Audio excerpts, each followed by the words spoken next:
Now we will continue the dissection of the dorsum of the foot. So on the dorsum of the foot you can see these are the four tendons of extensor digitorum longus. So this is the extensor digitorum longus muscle which divides into four tendons for the lateral four toes. These tendons are joined by the tendon of the extensor digitorum brevis. So you can see the muscle beneath these tendons. This is the muscle. Only one muscle of the dorsum of the foot is the extensor digitorum brevis, lying deep to the tendon of extensor digitorum longus.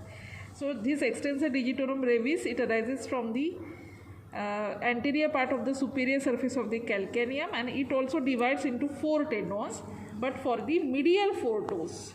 So its medialmost tendon going to the great toe, it is called as extensor hallucis brevis. So this is the extensor hallucis brevis, and rest of the three tendons join with the tendons of extensor digitorum longus to form extensor expansion, which are inserted on the basis of the dorsum of the basis of the distal phalanx of the lateral four toes. So this is the extensor digitorum longus. This is the tendon of peroneus tertius, and this muscle is the extensor digitorum brevis, and its medialmost part is the extensor hallucis brevis. Now there is a continuation of artery, that is our dorsal anterior tibial artery. This is our anterior tibial artery.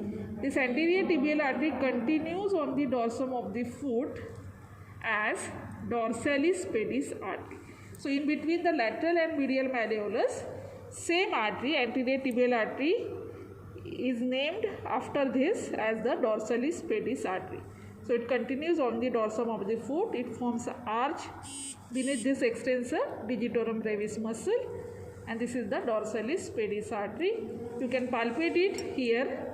You can feel the pulsation of dorsalis pedis artery between the two malleoli.